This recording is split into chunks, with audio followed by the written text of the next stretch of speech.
ሰላም ጤና ይስጥልን ውድ የሐሳብ ሚዲያ ቤተሰቦቻችን እንደምን ቆያችሁልን? ዕለታዊ የሐሳብ ዊክሊ ፕሮግራማችን እንሆ ተጀምሯል።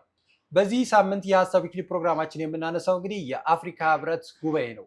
39ኛው የአፍሪካ ህብረት የመሪዎች ጉባኤ እንግዲህ ከዛሬ ጀምሮ ነገ ይቀጥላል። በዚህም ጉባኤ ላይ እንግዲህ በርካታ ሀሳቦች ይነሳሉ። ትናንትናና ከትናንት በስቲያ እንግዲህ የተለያዩ ጉባኤዎች ነበሩ። በትናንትናው ዕለት የአፍሪካ ጣሊያን ጉባኤም በአዲስ አበባ ተካሂዷል። በኮንቬንሽን ሴንተር እንግዲህ ማታ በርካታ ሀሳቦች ተነስተዋል። ከዛም በፊት 48ኛው የአፍሪካ ህብረት ስራ አስፈጻሚዎች ጉባኤ እንግዲህ በአዲስ አበባ ተካሂዷል። በዚህም ጉባኤ ላይ በርካታ ሀሳቦች ተነስተዋል።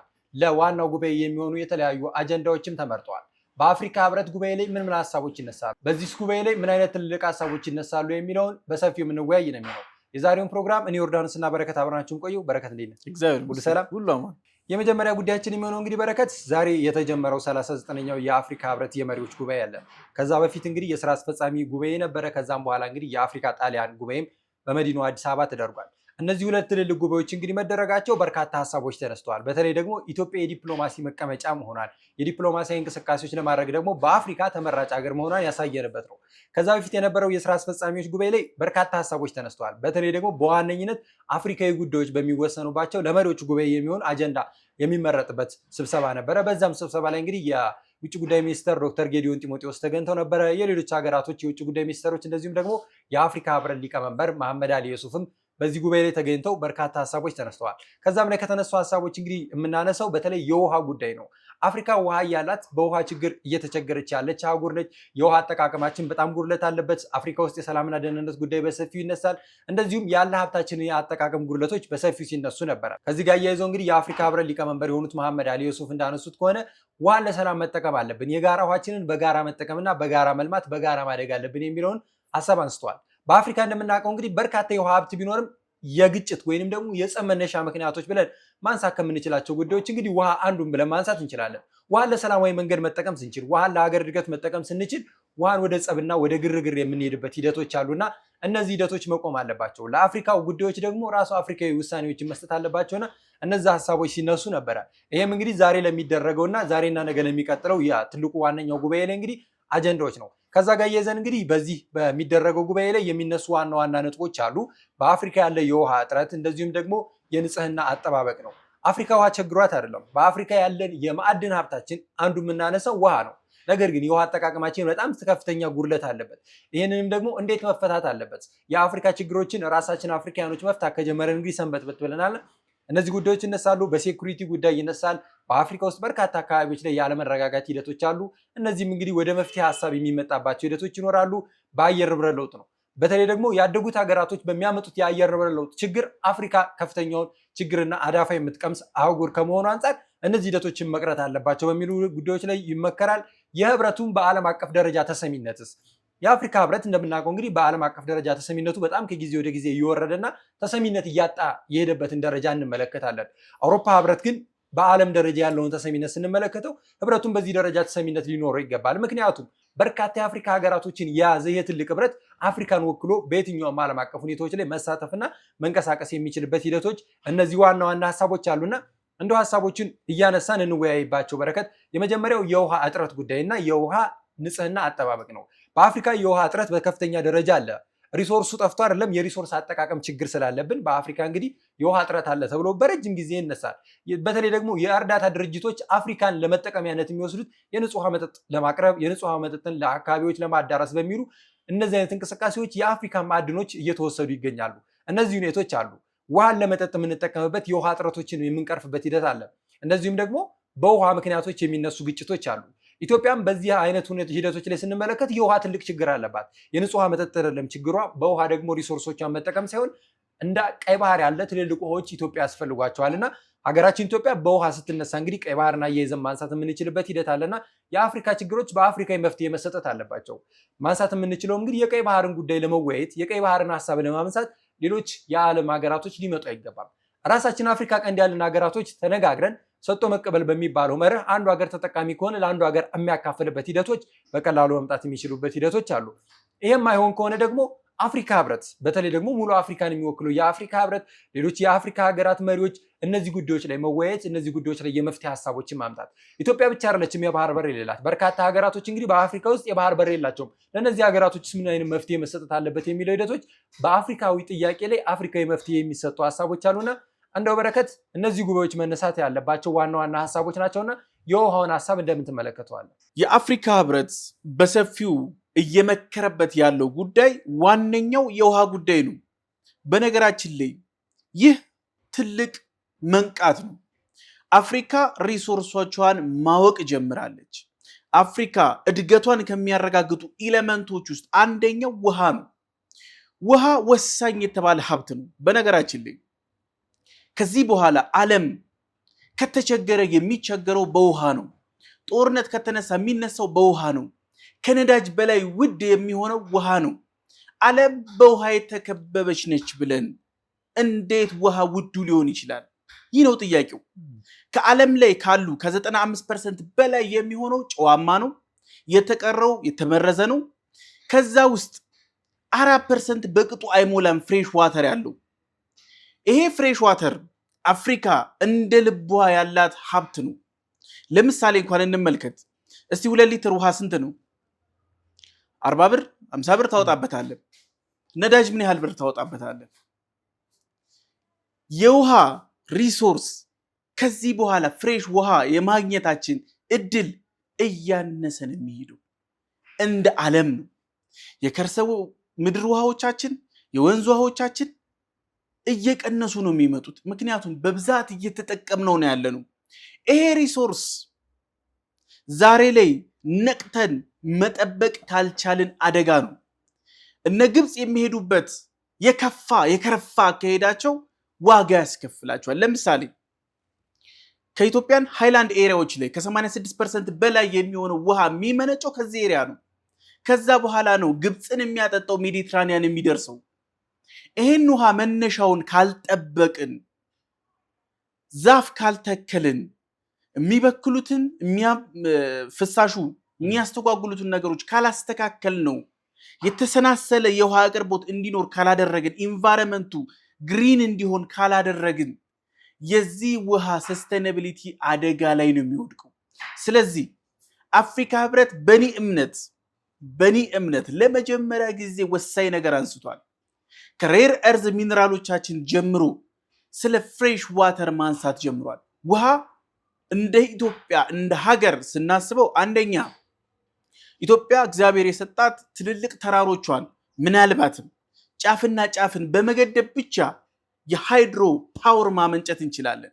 ኢትዮጵያ ውስጥ ያለው ሃይድሮስፌር በጣም ትልቅ የተባለ ነው። የውሃ ማማ የውሃ እናት ስትባል ድረስ ያደረሰ ነው። ግን ይሄ ሀብት አላቂ ሀብት ነው። ይሄ ሀብት በስነ ስርዓት ካልያዝ ነው ዋጋ ያስከፍለናል። ምክንያቱም እንዳልኩ ውሃ እየቀነሰ የሚመጣ ሀብት ከሆነ በሀገራት መካከል ድንበር ተሻጋሪ ወንዞች ምን ያክል ችግር እያመጡ ነው። በአሁኑ ሰዓት ላይ ብቻ በግድቡ እንኳን የሚመጣው ንትርክ እየተመለከትን ነው። የውሃ ሀብታችን ባነሰ ቁጥር ብዙ ጦርነቶች ሊነሱ ይችላሉ። ውሃ ጊዜ የሚሰጥ ነገር አይደለም። የሰው ልጅ ከሚያጣቸው እየቀነሱ ከሚሄዱት ውስጥ ሀብቶች ውስጥ የመጀመሪያው ፎሲል ፊውል ነው። ይሄ ነዳጅ፣ ፔትሮሊየም እያንዳንዱ እየቀነሰን የሚሄዱ። የውሃ መቀነስ ግን የህልውና ጉዳይ ነው። የሰው ልጅ ነዳጅ አላገኘም ማለት ግሪን ፓወር ሊጠቀም ይችላል፣ ኤሌክትሪክ ቻርጅ ሊጠቀም ይችላል። ብዙ አማራጮች አሉት። ግን ውሃ አጣ ማለት ግን መኖር አይችልም። ስለዚህ ይሄ የሲቪላይዜሽን ጉዳይ ነው። የአፍሪካ ህብረት በዚህ ጉዳይ ላይ ጉዳይ ብሎ ማንሳት መቻሉ በራሱ የአፍሪካን መጻኢ ተስፋ እድል የሚያንጸባርቅ የሚያሳይ ነው። ምክንያቱም የምዕራቡ ዓለማት ያላቸውን ሪሶርስ ቆጥበው ነው የሚጠቀሙት። ለምሳሌ አሜሪካን እናንሳት። አሜሪካ ነዳጅ ያላት ሀገር ነች። ግን አሜሪካ ኤክስፖርት አድርጋ ከሚሸጠው ነዳጅ ከግማሽ በላይ የሚሆነውን ግን ኢምፖርት ነው የምታደርገው። ያ ማለት ምንድን ነው? እውነት የአሜሪካ የፔትሮ ካምፓኒዎች ይሄ ነገር አስፈልጓቸው ነው ወይ? በዚህ መጠን አይደለም። ሪሶርስህን መጠበቅ ነው። ሪሶርስህን አስፈላጊ በሆነበት ሰዓት ብቻ ነው የምትጠቀመው። ሪሶርስ ማኔጅመንት ወሳኝ ነገር ነው። አፍሪካ እያደረገች ያለችው ይሄንን ነው፣ ሪሶርሷን መጠበቅ። ለምሳሌ አባይ እየቀነሰ ቢሄድ ወይ ደግሞ አይበለውና ቢጠፋ የግብፅ ህልውና አለ ወይ? አለ ወይ? የለም። ይሄ የምትባላለት ምንም ልታደርገን አትችልም ከሌለ። እንዲኖር ግን ግብፅም ሱዳንም የተፋሰሱ የታችኛው ተፋሰስ ሀገራት በሙሉ ለኢትዮጵያ ውስጥ መተው መትከል፣ ቦታውን ማጽዳት፣ እንዲሁም የወተር ሪሶርሳችን እንዲጨምር ክላይሜቱ እንዳይዛባ መስራት አለባቸው።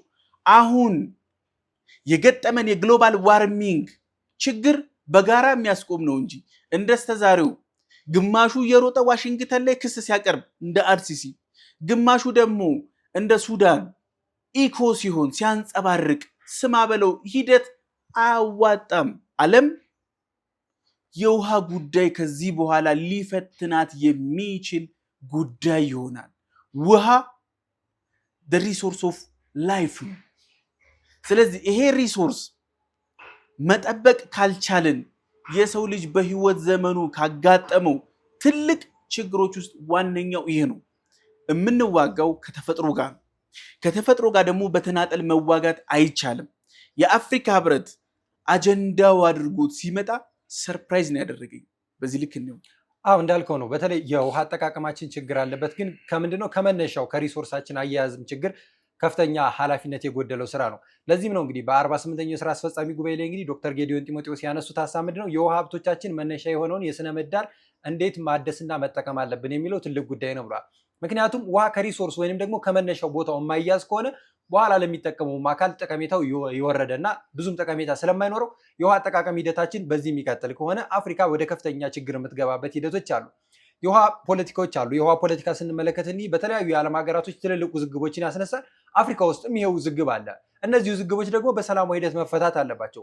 በአፍሪካ ቀንድ እንኳን ስንመለከተው ኢትዮጵያ ላይ የሚመጡ ጫናዎች የሁለቱ ውሃዎች ጉዳይ ነው፣ የአባይ ጉዳይና የቀይ ባህር ጉዳይ ነው። እነዚህ ጫናዎችን መፍታት የምንችልበት የራሳችንን ሂደት ማምጣት ይኖርብናል። አፍሪካዊ መፍትሄዎች መሰጠት አለባቸው። ምክንያቱም ሪሶርሱ እያለን ሪሶርሱን ሳንጠቀምበት ስለ ሪሶርሱ ምንጣላና ምንጋጭ ከሆነ ከሁለት ያጣን የምንሆነው። ምክንያቱም ሪሶርሱንም አልተጠቀምንበትም፣ ግጭቱም ሌላ ውድመት ነውና የራሳችንን ችግር አፍሪካዊ መፍትሄ ባለበት ሂደቶች መወያየት ይኖርብናል። በዚህም ስብሰባ ላይ እንግዲህ እነዚህ አይነት ሀሳቦች ይነሳሉ። ምክንያቱም ኢትዮጵያ እነዚህ አይነትን አጋጣሚዎች የማታልፍ ሀገር ነች። ምክንያቱም እነዚህ ሂደቶች ለኢትዮጵያ ወሳኝና አስፈላጊ ሂደቶች ናቸው። ላለፉት ጊዜያቶች በተለያዩ ቦታዎች ላይ ጥያቄዎቻችንን ስናነሳ ነበረ። የባህር በር ጉዳያችን መመለስ አለበት በሚለው ጉዳይ ላይ የአፍሪካ ህብረትም ትኩረት ሊሰጠው የሚገባ ጉዳይ ነው። ምክንያቱም የቀይ ባህር ሰላምና ደህንነት መረጋገጥ ካለበት ቦታው ላይ መቀመጥ ያለባት ሀገር ስላለች ነውና የውሃ ጉዳይ ከመጠጥም አልፈን ደግሞ የውሃ ፖለቲካው ላይ ያለው ውዝግቦች በዚህ ህብረት ላይ መፍትሄ ይኖረዋል ብለን እንገምታለን። በረከት፣ ሌላኛው ጉዳይ የሴኩሪቲ ጉዳይ ነው። በተለይ ደግሞ በአፍሪካ ውስጥ በርካታ አካባቢዎች ላይ ግጭት ይነሳል፣ አለመረጋጋቶች አሉ። አንዱ ሀገር ከአንዱ ሀገር ግጭት ይበዛል። የውስጥ ግጭቶች በሰፊው የምንመለከትባቸው ናቸው። የመፈንቅለ መንግስት ሂደቶች በየተለያዩ ሀገራቶች የሚደረጉ ሂደቶች ናቸው። ነገር ግን አፍሪካ ለምንድነው ወደ ሰላማዊ ሂደት ለመምጣት የማትንቀሳቀሰው? እነዚህ ችግሮችም እኮ ሲፈጠሩ የምንመለከተው አውሮፓ ሀገራቶች የራሳቸውን ጥቅም ለማስቀደም ሲሉ እነዚህ ሀገራቶች ግጭቱን እንዲቀጥሉት ከፈለጉ ግጭቱን ያስቀጥሉታል። ወይንም ደግሞ ወደ ሰላማዊ ሂደት እንዲመጡ ከፈለግን ወደ ሰላማዊ ሂደቱን ለመምጣት የሚችሉትን ያህል ሽር ጉድ ሲሉ እንመለከታለን። በቅርብ ጊዜ ተመልክተናል። ዶናልድ ትራምፕ የሩዋንዳ እና የዲሞክራቲክ ሪፐብሊክ ኮንጎን የሰላም ስምምነት ያመጡት ለራሳቸው ጥቅምና ፍላጎት ነው። ያ ግጭት መነሻውንም ወደኋላ ስንመለከተው የጥቅምና የሪሶርስ ጉዳይ ነው። እነዚህንም እንግዲህ ግጭቶች ያመጧቸው የአውሮፓ ሀገራቶች የሚፈልጉትን ሪሶርስ ለማግኘት ሲፈልጉ አፍሪካ ውስጥ ግጭት ማስነሳት ቀላሉ መንገድ ነው። የሱዳን ሪሶርስ የሚሰረቀው፣ የሱዳን ሪሶርስ የሚመዘበረው፣ የሱዳን ሀብት፣ የሱዳን ህዝቦች እንደዚህ የሚሰቃዩት በሪሶርስ ጉዳይ ነው። እነዚህንም ሪሶርሶች ራሳቸው ወይንም ሱዳናውያኖች አይደሉም ወይ አፍሪካኖች አይደለም እየተጠቀሙ ያሉት፣ ሌሎች በሚጠቀሙት እነዚህ አካላቶች ወደ ውጊያና ወደ ጦርነት እየገቡ ይገኛሉና አፍሪካ ሪሶርሷን በአጠቃቀም ጉድለቷ ወደ ግጭት እየገባች ትገኛለች። እነዚህ ሂደቶች ደግሞ የሰላማዊ ሂደት መምጣት አለባቸው። የሱዳን ጉዳይ በአፍሪካ ህብረት ተነስቶ መወያየት ያለበት ትልቅ ጉዳይ ነው። የሱዳን የእርስ በርስ ግጭት እንደ ቀላል ሊታይ የሚገባ አይደለም። በርካታ ሺዎች ሞተዋል። በርካቶች ከመኖሪያ ቦታቸው ተፈናቅለዋል። ሌሎችም አካባቢዎች ላይ ያሉ ግጭቶችን እያንዳንዱ ተነስተው ለእያንዳንዱ መፍትሄ አፍሪካዊ መፍትሄ መሰጠት አለባቸው። የሱዳንን ግጭት እኮ ለማስቀረት ወይ አሜሪካ ወይ ደግሞ ቻይና ወይም ደግሞ ሌሎች የአውሮፓ ህብረት መጥተው ሊያሸማግሉ ወይም ሊያወያዩ አይገባም። ምክንያቱም የአፍሪካ ችግር ነው የሱዳን ችግር ማለት። የሱዳን ችግርን ደግሞ አፍሪካዊ መፍትሄ ሊሰጠው ይገባልና እንደነዚህ አይነት ስብሰባ መደረጋቸው የአፍሪካን የሰላምና ደህንነት ሂደቶችን ወደ ሰላማዊ ሂደት ለማምጣት የሚደረጉ እንቅስቃሴ ናቸው። ለዚህም ሀገራችን ኢትዮጵያ እንግዲህ በተለያዩ ጊዜያቶች በተለይ በአፍሪካ ቀንድ የሚነሱ ውዝግቦችን ለማብረድ የተለያዩ እንቅስቃሴዎችን ስታደርግ ነበረ። በዚህም ጉባኤ ላይ ደግሞ እነዚህ አይነት የሰላም ስምምነቶች እንዲመጡ ሀገር የምትሄድበት ሂደት አለና በረከት እንደ ሁለተኛ ሀሳባችን የደህንነት ጉዳይና በአፍሪካ ውስጥ እየታዩ ያሉ ችግሮችን በዚህ ህብረት ላይ ምን አይነት ሀሳቦች ይነሳሉ? የአፍሪካ ህብረት በጽኑ ትኩረት ሰጥቶ ከተነጋገረበት አጀንዳ ውስጥ አንደኛው የሴኩሪቲ ጉዳይ ነው። አፍሪካ እዚህም እዛም የሚለኩስ እሳት ነው የሚያነዳት። በነገራችን ላይ ከሳህል ቀጠና ጀምረን ኢስት አፍሪካ ብንሄድ፣ ደቡብ አፍሪካ ብንሄድ፣ ላይ ሆርን ኦፍ አፍሪካ ብንሄድ እያንዳንዱ የአፍሪካ ጫፍ ላይ እሳት አለ። የመጀመሪያው በአሸባሪነት ስም ሃይማኖትን ሽፋን ያደረገ እንቅስቃሴ እንመለከታለን። ይህ እንቅስቃሴ ዓላማው ሃይማኖታዊ አይደለም። የመጀመሪያው። ሁለተኛው እንቅስቃሴ የይገባኛል ጥያቄዎች ይነሳሉ። ይሄ ቦታ የኔ ነው፣ ይሄ ቦታ የኔ ነው የሚል የይገባኛል ጥያቄው የቦታ ይገባኛል አይደለም። በሶስተኛ ደረጃ የምንመለከታቸው የቁርሾ ሰራሽ አሉ። ይሄ ብሔር ይሄኛውን እንትን ካላጠፋው በሱ መቃብር ላይ ነው እኔ የምለመልመው የሚል እሳቤዎች አሉ። በነገራችን ላይ የዚህ ሁሉ አፍሪካዊ ችግሮች መነሻ አውሮፓውያን በቅኝ ግዛት ሰዓት ላይ ጥለውት የሄዱት ችግር ነው ዛሬ አብቦ እኛን የሚያባላል። በነገራችን ላይ አፍሪካ አሁን ያላትን ቅርጽ የያዘችው እያንዳንዱ ሀገር ያለው ማፕን ብንመለከት በተራ ዝም ብሎ የተሰመረ አይደለም። ለምሳሌ አውሮፓውያን አፍሪካን ሲከፋፈሉ ያሰመሩት እያንዳንዱ ካርታ ሪሶርስን መሰረት ያደረገ ስትራቴጂካል ሎኬሽንን መሰረት ያደረገ፣ ሁለተኛ ከፋፍለው እኛን ለመግዛት አመቺ የሆነ ዘርን ኤትኒክ ቤዝ የሆነ እንቅስቃሴ ነው የተሰመረው። እሱ ነው እኛ ላይ ችግር የፈጠረው። አፍሪካ ነፃነቷን እያገኘች በመጣች ሰዓት ምን አይነት ውሳኔ ወሰነች? አደገኛም ጥሩም የሚባል ውሳኔ ወስናለች። የመጀመሪያው በቅኝ ግዛት ጊዜ የነበሩ የድንበር ማካለሎች በነበሩበት ይቀጥሉ የሚል ስምምነት አለ። እሱ ስምምነት ብዙ ደም መፋሰስን አስቀርቷል። እሱ ስምምነት ደግሞ መልሶ አውሮፓውያን ሁም ብለው ለሁለት የከፈሏቸው ማህበረሰቦች አሉ፣ ለሶስት የከፈሏቸው አሉ። ሁም ብለው አንዳንድ ሀገራትን ላንድ ሎክድ እንዲሆኑ ደግሞ የሰሩት አለ። ይሄ ምን ያመጣል? ይሄ መልሶ ደግሞ አዲስ የደም ማፋሰሻ መንገድን የመሰረተ ነው። ሁለተኛው እነዚህ አውሮፓውያን በቅኝ ግዛት ሲገዙ አንዱን አፍንጫ ሰልካካ፣ አንዱን አጭር፣ አንዱን ባሪያ፣ አንደኛው መካከለኛ እያሉ ነው የሰሩት። ይህ ዝም ብሎ የተሰራ አይደለም። አፍሪካውያን አንድ ከሆንን ድር ቢያብር አንበሳ ያስር። ያለን ሪሶርስ ተፈጥሮ የሰጠን አቅም እንኳን ለአፍሪካ እንኳን ለአውሮፓ ሌላ ዓለም ሁለት ቢኖር ማብላት እንችላለን። ሙሉ በሙሉ የፋብሪካ ጥሬ ዕቃ ሀብቶችን ማቅረብ እንችላለን። ግን በሁለት ፍየሎች ውጊያ ተጠቃሚው ነብር ነው። ይሄ ሁም ብሎ የተሰራ ሴታፕ ነው። እዚህ ሴታፕ ላይ ነው እንድንቀመጥ የተደረገው። አንዱን ማህበረሰብ እንደ ጠላት የሚያይ ማህበረሰብ፣ አንዱን ደግሞ ሌላ ስም የሚሰጥ ማህበረሰብ። በነገራችን ላይ እንደ ተራ ፖለቲከኝነት የሚታይ ነው። በእርግጥ አፍሪካ ውስጥ በጣም ኤክስትሪሚስት የሆነ አስተሳሰብ ያመጣ ሰው ይሄ ዘር መጥፋት አለበት በረሮ ነው የሚል ይመጣል። ይሄ አስተሳሰብ ሲመጣ ሰው የሚመስለው ይሄ ምርጥ ፖለቲከኛ ነው፣ ይሄ ለማህበረሰባችን። ይሄ አይደለም። ይሄ ሰው ያመጣ ያለው የአውሮፓውያንን የከፋፍለ ግዛ እንቅስቃሴ ለማስፈጸም ነው እየሄደ ያለው። ይሄ ነው አፍሪካን እስከ ዛሬ ድረስ ደም መፋሰስ ውስጥ የከተተን። እኛን ያስበላን የራሳችን የተፈጥሮ ሀብታችን ነው። ለምሳሌ እንኳን እንመልከት።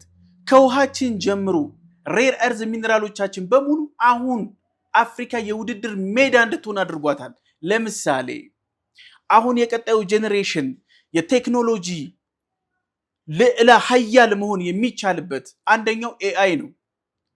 ሁለተኛው አርቲፊሻል ኢንተለጀንስ ነው። IoT ነው። እነዚህ ሁሉ የቴክኖሎጂ ማዕበሎች መምራት ትልቅ ወሳኝ አቅም ይፈልጋል። በቻይናና በአሜሪካ መካከል ትልቅ ሩጫ አለ። ይህ መሳካት የሚችለው ግን በአፍሪካ ሪሶርስ ነው። ከአፍሪካ ኮባልቱ ካልሄደ፣ ሊቲየሙ ካልሄደ፣ ኮፐሩ ካልሄደ፣ ጎልዱ ካልሄደ ይህ መሳካት አይችልም። ተራ ህልም ነው የሚሆነው።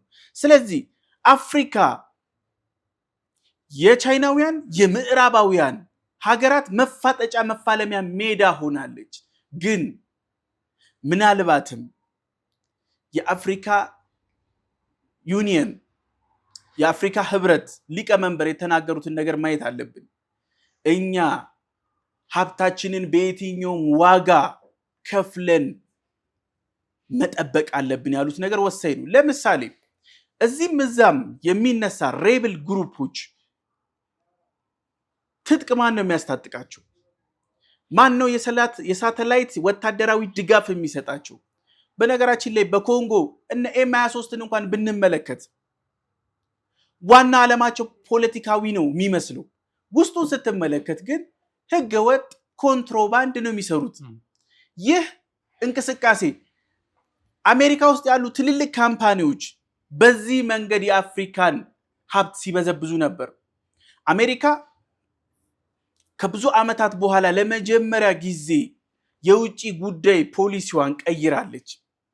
ከአፍሪካ ጋር ያለኝ እንቅስቃሴ የእርዳታ ሳይሆን የኤድ ሳይሆን የትሬድ ነው ብላለች። ግን በየትኛው መስፈርት? አፍሪካ ያላትን ሀብት ሸጣ በአግባቡ መጠቀም አለባት። ይህ ካልሆነ ዋጋ ያስከፍላል።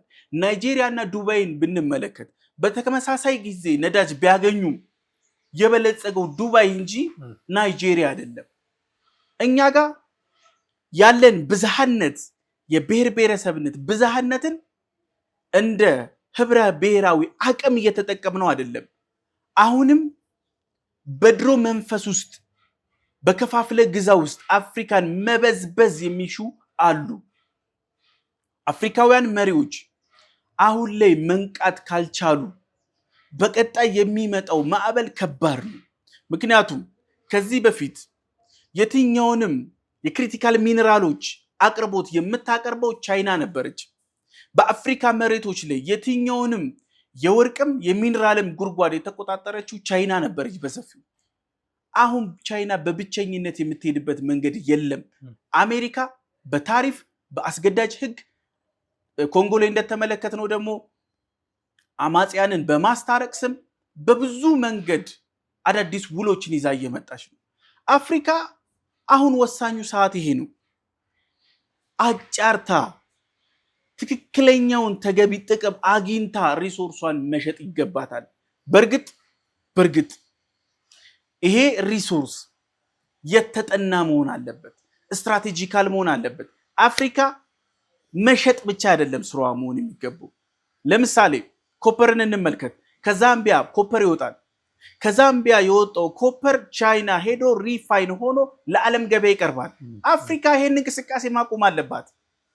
አፍሪካ ከዚህ በኋላ ማድረግ ያለባት ያላትን ሀብት አውጥታ ሪፋይን አድርጋ እሴት ጨምራ ለዓለም ገበያ ማቅረብ አለባት። ሰፕላየር ነው መሆን ያለባት። ስለዚህ ይህ ለአፍሪካ ብዙ ጥቅም ያመጣል። አንደኛ የስራ እድል ያመጣል።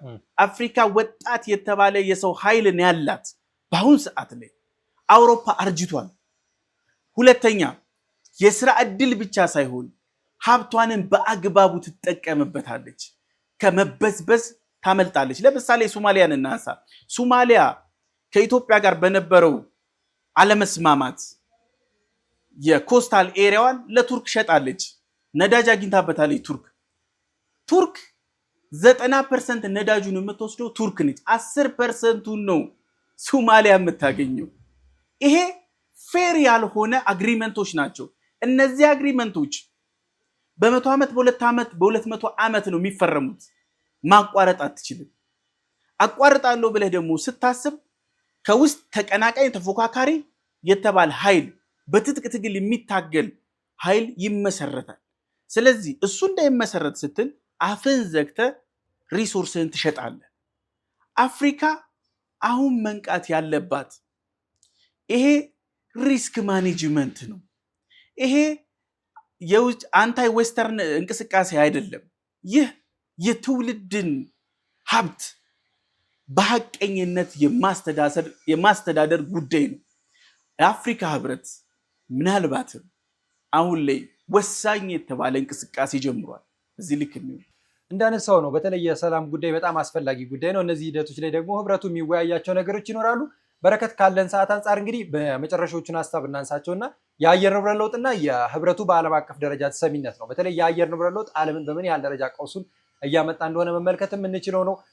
ሀያላን ሀገራቶች በሚያመጡት አዳፋ አፍሪካ ነች የዕዳው ቀማሽ እየሆነች ያለችው። ይሄ ደግሞ አፍሪካ ከነዚህ ጉዳቶች እንኳን የሚደርስባትን የካሳ ግምት እንኳን አይሰጣትም። እነዚህ የካሳ ግምቶች ራስን ደግሞ ለመከላከል በተለይ ሀገራችን ኢትዮጵያ ለአየር ንብረት ለውጥ እንግዲህ የሰራችው ትልቅ ትኩረት አለ። ይህም ትኩረቷ እንግዲህ በተለይ ደግሞ የአረንጓዴ አሻራ መርሃ ግብራችን ትልቅ ይዘት አለው። ዛሬን ሳይሆን ነገ ከነገ ወዲያ በዓለም የአየር ንብረት ለውጥ ላይ ትልቅ አስተዋጽኦ የሚኖረው ስራ እየሰራ እንገኛለን እና አፍሪካ መሬቱ ለም ነው፣ ሀብት አለን። እነዚህ አይነት ስራዎችን ብንሰራ የአየር ንብረት ለውጥን በግማሽም ቢሆን የመቋቋም የምንችልበት ሂደቶች አሉ። እንዲሁም የህብረቱ በዓለም አቀፍ ደረጃ ተሰሚነት ነው። የአፍሪካ ህብረት የአፍሪካ ጉዳዮችን እንኳን መፍታት አይችልም የሚባል ህብረት እስከ መሆን ደረጃ ደርሶ ነበረ።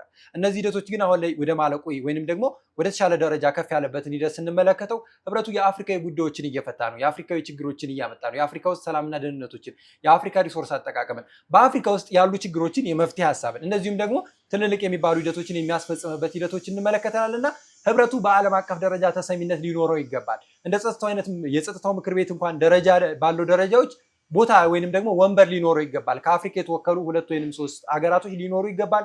ህብረቱም ደግሞ በእነዚህ አይነት ትልልቅ ውሳኔዎች ላይ ውሳኔ ሰጪ መሆን አለበት። ምክንያቱም አፍሪካ በሌለችበት ስለ አፍሪካ ውሳኔ ይሰጣል። አፍሪካ በሌለችበት አፍሪካዊ ጉዳይ ተነስቶ ሀሳብ ይንሸራሸራልና የአፍሪካ ህብረት በዓለም አቀፍ ደረጃ ተሰሚነት ሊኖረው ይገባል የሚሉ ሀሳቦች በምክር ቤቱ የሚነሱ ጉዳዮች ናቸው። በእነዚህ በ2 ቀናቶች እንግዲህ የተለያዩ ሀሳቦች ከዚህ ጋር ተይዘው ይነሳሉ። በቀጣይ ቀን ደግሞ ምን አይነት ሀሳቦች ይነሳሉ፣ የተነሱ ሀሳቦችስ ምን አይነት የመፍትሄ ይዘቶች ይኖራቸዋል የሚለውን እንግዲህ በቀጣይ ቀን የምንመለከት ነው የሚሆነው። ለዛሬ የነበረን ፕሮግራም እዚህ ጋር እናብቃ። መልካም፣ አመሰግናለሁ። ውድ ተመልካቾቻችን ለዛሬ የነበረን የሀሳብ ክሊፕ ፕሮግራማችን ይህን ይመስል ነበረ። እናንተም እስከ ፕሮግራማችን ፍጻሜ አብራችሁን ስለቆያችሁ ከልብ እያመሰገንን በቀጣይ ቀን በሌላ ፕሮግራም እስከምንመለስ ቸር ቆዩ።